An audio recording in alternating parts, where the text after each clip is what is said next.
there. I am here with Mary Kate Sheehan from the exceedingly lovely dance film Prohairesis. And I gotta say, I was whisked away by the lush music fully present in the work, the gorgeous locations around the world, and the skilled performances, including from you, exploring these themes of freedom and openness, which translated uh, beautifully. So it's wonderful to get to meet you virtually, although I kind of feel like I already know you. When you see somebody dance so openly and honestly, you feel like you've, I don't know, uncovered a layer of them that you get past the small talk for sure. About the film, I just wanted to know, how did you first get involved with it? So thanks for having me. Yeah. And so I've known Becca, the choreographer, for many, many years. I used to live in New York City, and we danced together there in a company called Sean Curran Company. Mm. So we've known each other for quite a while, and of course became very good friends and colleagues. And Becca called me up, and I think it was fall 2021. So Okay. quite some time has passed. Mm-hmm. Called me up, and we kind of had a catch up. And she said, I've got this project idea that I want to bring to life, and could you be a part of it? And of course, it kind of fell into my lap almost at of course like the serendipitous moment as far as the themes of the film and yeah, so it was kind of a continuation of like a long time friendship and collaboration with Becca, with Arends, the Nice. director.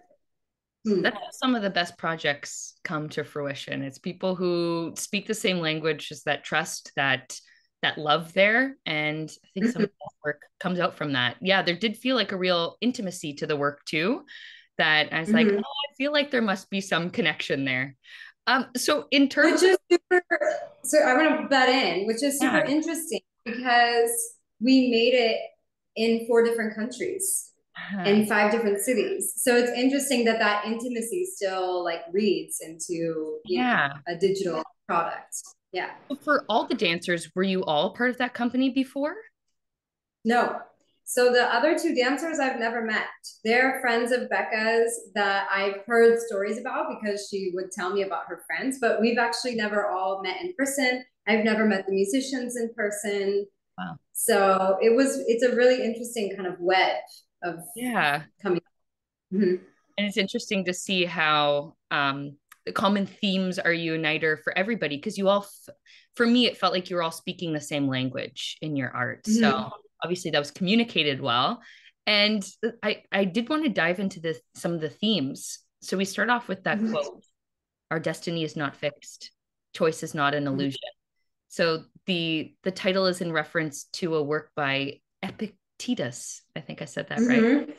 So, how did Mhm. this quote and the philosophy permeate the work? What were some of the conversations being had? So, okay, I'm going to speak from my perspective because, Yeah. it would be a little bit different from each person who is Mhm. involved.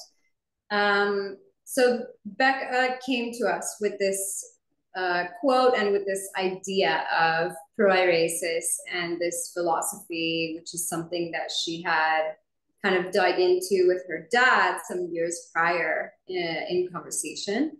And this idea of faculty of choice, of being an agent, kind of, for me,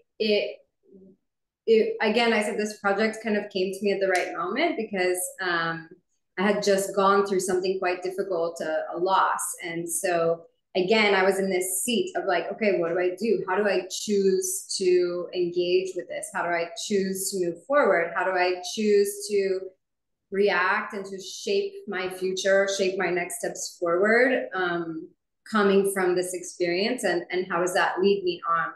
And so that was my personal approach to it, was engaging with this recent loss that I had gone through, and said, okay, yeah, now I'm the driver. Now what do I do? What is um, my choice? I have a choice in this situation of how to deal with this, how to engage with what's in front of me. So that was how I approached it. And I think that, this project came kind of in the wake of COVID, and there was just a lot of kind of communal loss during the years of COVID, on like a large scale, but also on a lot of personal experience scales. And for me, and I think for other people in the project. And I think that also somehow became like an undertone that brought us together into this space of, okay, and now what? Yeah.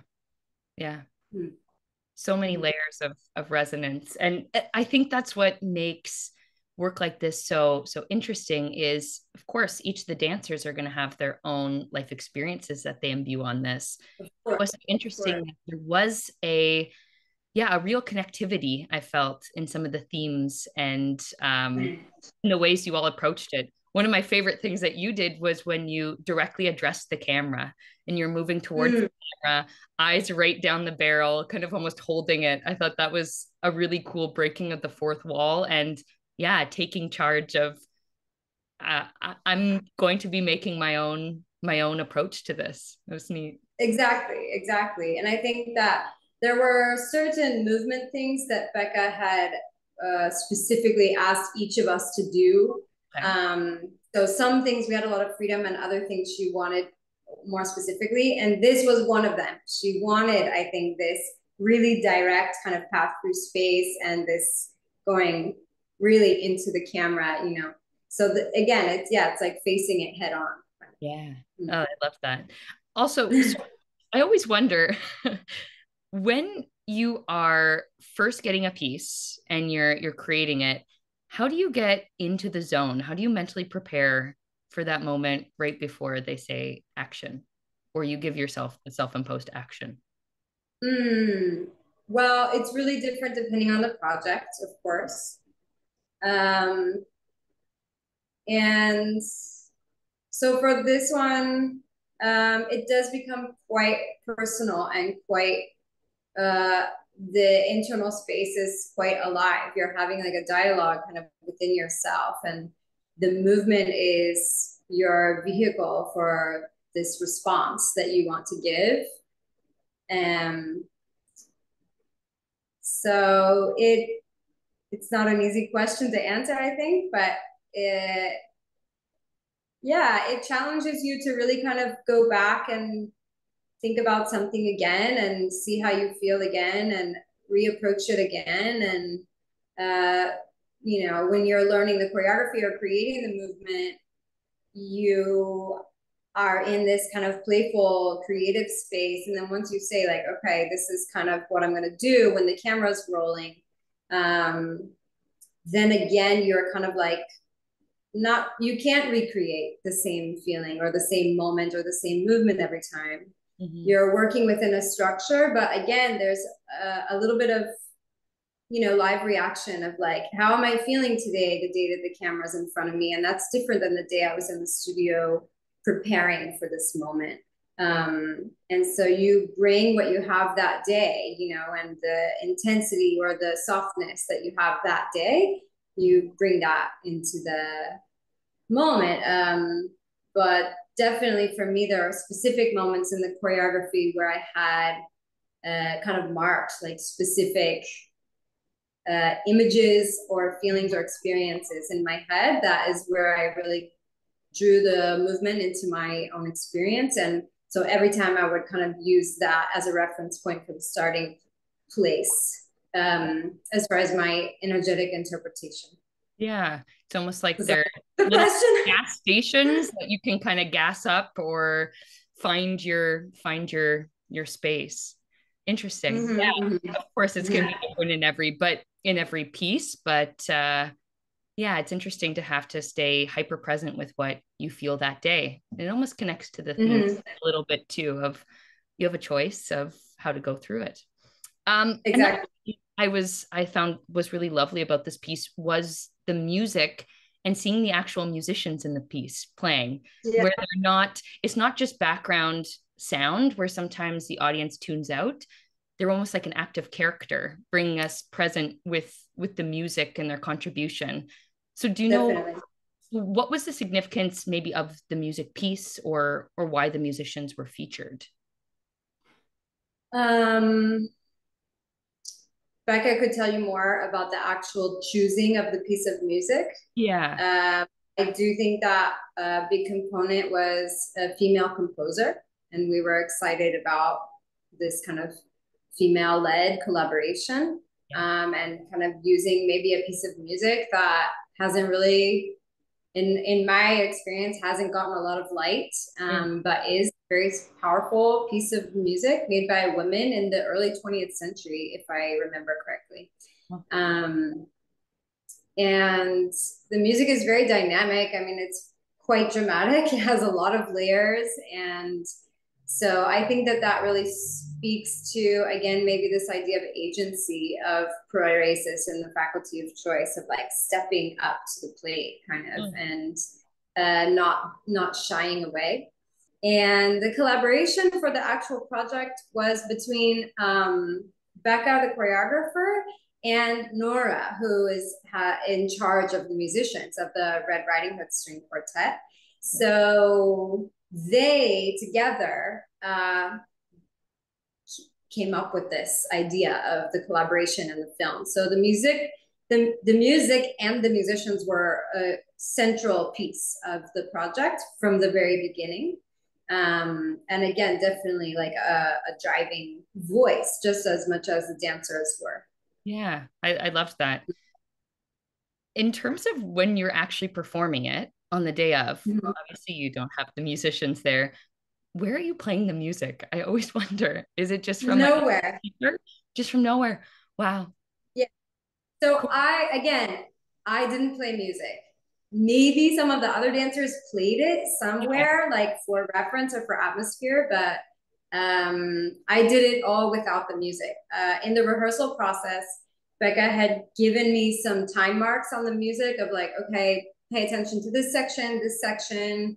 So I did get to know the music while I Yeah. was working with the movement material. But on the day of actual shooting, I shot entirely without music. And then, of course, in the editing process, they had a lot of freedom to move things around, and maybe what I thought goes with one part of the music, they could have put with something else. So Oh, interesting. again, there was this idea of like, I'm kind of giving my voice, but I am kind of like contributing to a whole, to a finished product. And I don't know exactly how it's going to turn out, because my work will be in collaboration and in, reference with all the other pieces of this big puzzle. It's kind of like a big puzzle project. So it was also a surprise for me to see the finished product, and how they tied everything together with the music. What was your reaction when you did see the final product? I mean, I was so happy. It was such a nice project to be a part of, and I think that they did a beautiful job weaving so many aspects and voices together. Mhm. So yeah, I think that the the editing and the filmography, they did a really beautiful job. And of course, I was just, grateful to be one of the voices, in this kind of beautiful, beautiful statement. In terms of the different environments, I thought it was interesting because there was a nice interplay with the environment. Like some people really got their Mm-hmm. hands in the dirt, and there was Mm-hmm. nice mirroring of certain images of the body with architecture. So, how did you choose your spaces that you were filming in? Becca really wanted outdoor spaces, so that was a starting place. And something that was kind of indicative of each of our four different placements. So I picked, a couple things that are kind of iconic for Athens or Greece, so we filmed in the middle of one of the busiest streets in Athens.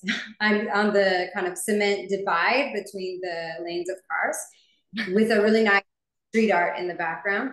And we filmed in the sea. I did like a shoot in the sea. There's a couple shots of it in the final edit. So the sea, of course, being a huge part of Greece as a culture and as an identity. And the third place that I shot is kind of like a big mountain space that's actually in the middle of Athens. So almost looks like being on another planet, but it's right here. Yeah. It's right, not too far away.